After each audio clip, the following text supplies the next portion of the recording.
Nou, dat betekent dus dat je geen geld meer betaalt voor het netbeheer. Dus je hebt nu vaste kosten in je energierekening voor netbeheer.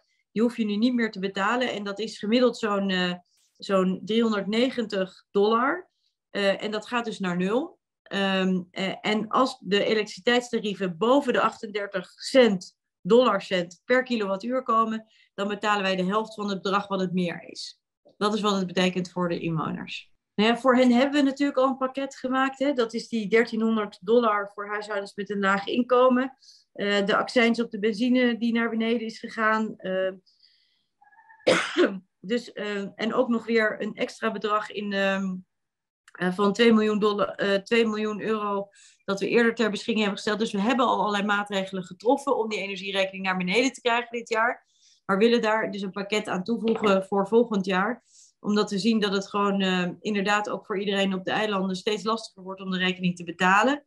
Overigens, en het pakket bestaat dan weer ook nog weer uit maatregelen die we hebben ingevoerd al met ingang van dit jaar. Voor het verlagen van de kosten van telecom, van water, enzovoort, enzovoort, enzovoort. Dus het is misschien goed als wij nog een keertje, dat las ik sowieso al, had ik al gedaan voor het debat dat ik met de Kamer zou hebben volgende week, maar dat wordt verzet. Nog een keertje een overzicht geven van alle maatregelen die we inmiddels hebben getroffen om de prijzen, of het dan gaat over energie, maar ook andere, nog een keertje in kaart te brengen voor heel Caribisch Nederland.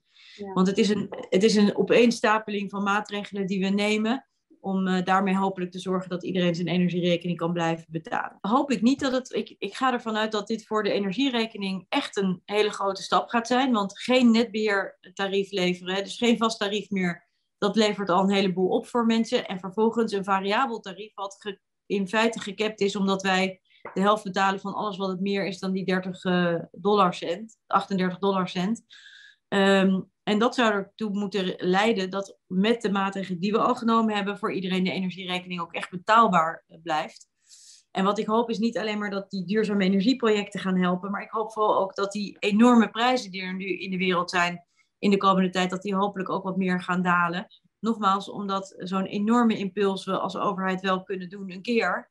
Net zo goed als we het hebben gedaan toen met corona. Hebben we natuurlijk ook ongelooflijk veel geïnvesteerd om te zorgen dat mensen konden blijven leven en bedrijven niet failliet hoefden te gaan. Maar het is natuurlijk wel echt een heel groot bedrag.